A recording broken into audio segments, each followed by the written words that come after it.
Bonjour et bienvenue sur ma chaîne YouTube ou mon Instagram ou peut-être même sur le blog de mon site isabellecura.com. Aujourd'hui, je vais vous parler des sucres, que ce soit en période de confinement, semi-confinement ou tout simplement dans le cadre d'une perte de poids ou de s'alimenter sainement. Le sucre est une question qui revient très souvent. Est-ce que le sucre est vraiment mauvais? Et quel genre de sucre devrais-je consommer? Alors, aujourd'hui, je vais vous parler plutôt des sucres rapides et des alternatives au sucre blanc raffiné qui, effectivement, en termes nutritionnels, n'amène pas grand-chose. Il va surtout augmenter votre glycémie. Donc ensuite, vous allez commencer à stocker des graisses si ces sucres dans votre sang ne sont pas utilisés. Si vous avez aussi peut-être des problèmes de microbiote, flore intestinale, vous êtes en train de suivre un régime contre le candida, vous devez absolument limiter les sucres à un index glycémique élevé. La bonne nouvelle, c'est qu'il y a des alternatives. Je ne vais pas vous présenter le sucre blanc, je pense que tout le monde le connaît sous toutes ses formes.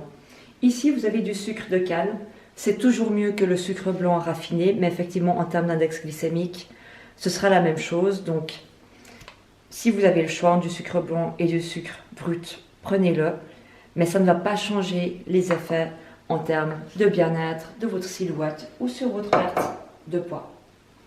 Ce que vous ne connaissez peut-être pas, c'est le sucre de coco. Index glycémique bas et qui évite des pics de glycémie. Ça, c'est une forme que je trouve très facilement, que ce soit dans des magasins bio ou sur des sites de nutrition sportive. Et je vais vous montrer un que j'ai trouvé également dans un magasin bio sous sa forme la plus brute. Il est un peu plus onéreux, donc si ce n'est pas dans votre budget, vous ne prenez pas la tête, prenez l'autre forme et gardez celui-ci peut-être pour sucrer un yaourt. C'est dommage de le mettre dans un gâteau et de toute façon il sera fondu, donc dans ce cas-là, vous pouvez tout à fait utiliser l'autre forme de ce sucre de coco. Beaucoup de personnes utilisent aussi de la stevia. La stevia en soi, c'est la naturelle, oui. Si le goût amer ne vous dérange pas, allez-y. Par contre, souvent, l'agent de charge, ce sera comme une poudre blanche qui ressemble beaucoup à du sucre. Ce sera de l'érythritol. Regardez vraiment les compositions, les étiquettes. Même moi, je me fais avoir des fois. J'achète de la stevia, je pense que c'est de la stevia. Et des choses sont rajoutées, de l'érythritol, du sirop d'agave. L'érythritol, c'est un polyol, c'est le nom scientifique pour les sucres d'alcool.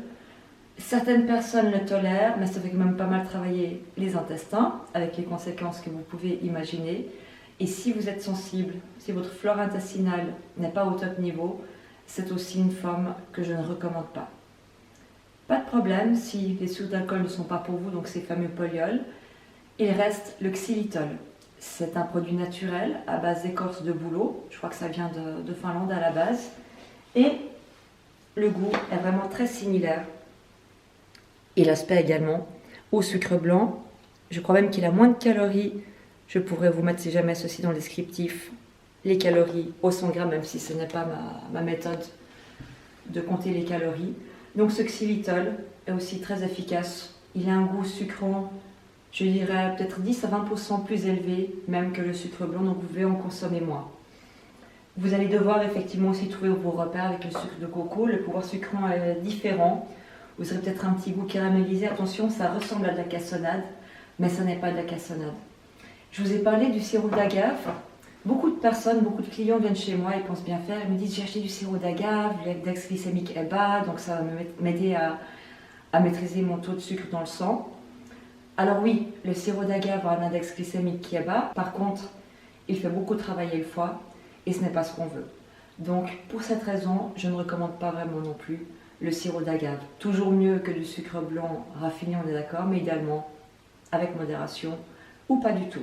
Je ne vais pas non plus vous montrer le miel que vous connaissez.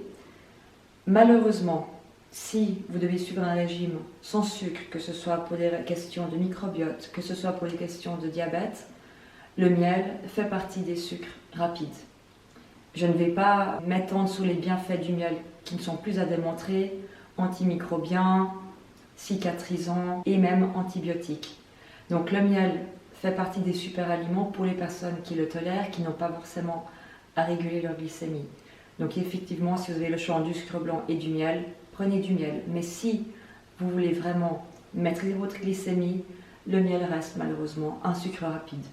Donc voilà, c'est deux alternatives, principalement que je vous propose, le xylitol, le sucre de coco. Pourquoi pas la stevia si vous la trouvez dans sa forme la plus pure, que ce soit en gouttes ou en granules, mais faites attention que ce ne soit pas avec de l'érythritol. Dites-moi quelles options vous connaissez, quelles options vous préférez. Expérimentez un petit peu avec, peut-être que votre premier gâteau, votre première pâtisserie n'aura pas exactement le même goût, peut-être que ce sera un petit peu trop sucré, pas assez sucré, peut-être que vos confitures, si vous en faites avec du xylitol, mettez-en un petit peu moins, sinon ça peut très vite devenir écœurant.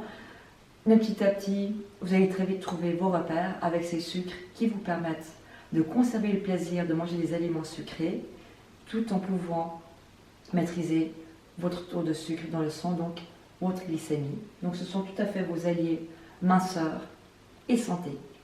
J'espère que cela vous a plu. N'hésitez pas à me mettre un like sur cette vidéo.